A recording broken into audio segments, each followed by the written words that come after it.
C'est ce qui se dégage de vos trois interventions, avec peut-être, je ne sais pas comment vous faites, M. Zinsou, si vous arrivez à surmonter une sorte de schizophrénie, satisfait quand vous êtes à Paris et plus inquiet quand vous êtes au Bénin, tout en étant tranquille sur les réserves du Bénin.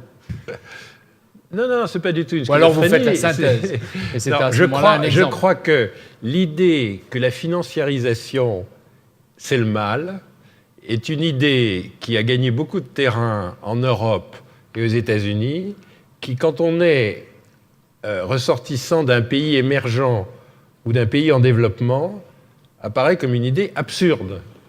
Parce que notre réalité, c'est que nous avons une bancarisation croissante et nous avons des besoins d'intermédiation financière et de modernisation financière immenses, et d'ailleurs ça va assez vite, mais nous avons besoin d'instruments publics, d'obligations d'État, nous avons besoin de marchés, nous avons besoin d'introduction en bourse, et d'ailleurs ça va assez vite. Si vous regardez les performances des bourses des pays émergents depuis mars, ou celles des pays pauvres, si vous prenez la bourse de Nairobi, si vous prenez les bourses africaines, de Lagos, vous avez des performances tout à fait remarquables. On a besoin de ça à un point que vous ne pouvez pas imaginer. Et même le private equity, écoutez, c'est extraordinaire. En France, je m'excuse de diriger une affaire de private equity.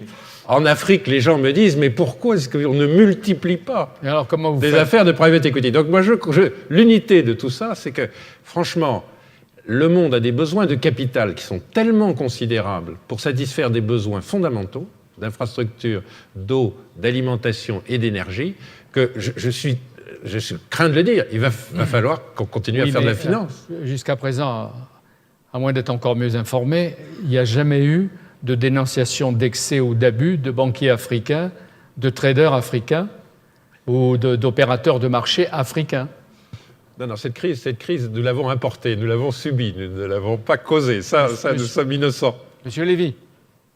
Merci beaucoup à nos trois intervenants pour ces interventions très, très conceptuelles et lucides.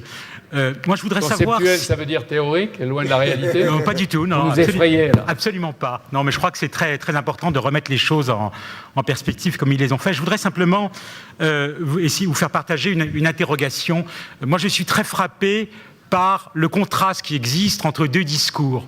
D'un côté, le discours de la sphère économique, en simplifiant, business as usual, finalement, la croissance revient, certaines pratiques que l'on brocarde à tort ou à raison reprennent, je pense au bonus, et puis d'un autre côté, le discours des responsables politiques, en tous les cas en Europe continentale, sur nous mettons en place un nouvel ordre économique mondial, et vous allez voir, tout ça va profondément changer.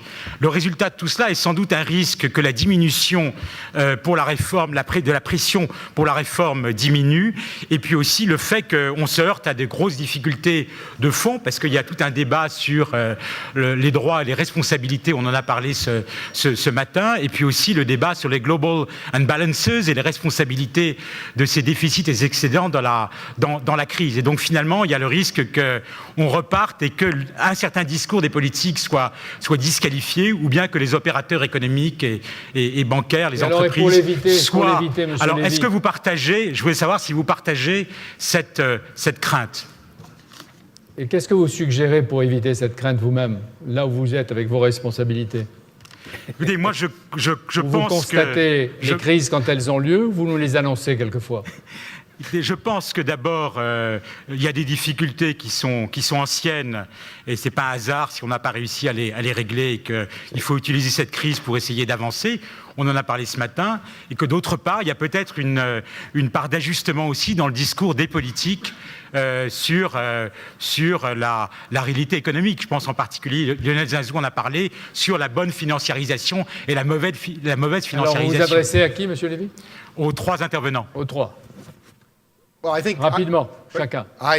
I share the concern. I think it's a realistic concern. I think that as the economies start to stabilize, as markets start to grow again, as we grow out of some of the most difficult problems, there is a real possibility of complacency of no longer focusing on what are some of the underlying difficulties in the world economy. In some sense, there's a parallel to what happened in the run-up to the crisis. I'm not one of those people who believes that the economics profession failed, because from 2003 onwards, every meeting I went to, practically, people were saying there are these global imbalances which are unsustainable and something has to be done, and no one listened. So the fear I have going forward is the mirror image of the fear I had 2003 to 2007, which is that it will be obvious from the long view that there are some serious underlying structural problems, whether in the economy or in economic policy or in the social structure more generally, and that because there has been a gradual recovery, politicians or policymakers will not pay attention. I think it's a very real fear. Vous disiez que dans de nombreuses conférences, vous n'étiez pas écouté. Elles avaient lieu où, ces conférences? Among, one has to say, not among professional scholars, well, amongst not only in the United States, but among scholars and others. But this was not a secret. You know, Martin Feldstein, my colleague in the economics department, who was big in the Reagan administration, a Republican economic leader, said throughout the entire period, these imbalances are unsustainable and they have to be addressed. Oui, mais une chose est si un économiste académique participe à une conférence, une autre chose si le communiqué qui déclare que les imbalances sont insoutenables est signé par des gens qui ont une responsabilité pour la politique économique. J'en faisais partie et font cette déclaration mais ne prennent pas les mesures nécessaires. Et malheureusement, ça a été le cas. Pour répondre à la question qui a été posée, je crois que sortir de la crise, si sortir de la crise signifie sortir de la panique, on est sorti de la crise. Si ça signifie sortir de la chute de la production, on est sorti de la crise. Si ça signifie revenir sur le sentier qui nous a amenés à la crise, c'est une erreur, ce n'est pas une sortie de la crise, c'est la préparation de la prochaine crise. Et je crois qu'il y a toutes les raisons pour craindre qu'en ce moment, il y ait une grande ambiguïté sur cette troisième interprétation de la sortie de la crise. Et la prochaine crise, elle est pour quand?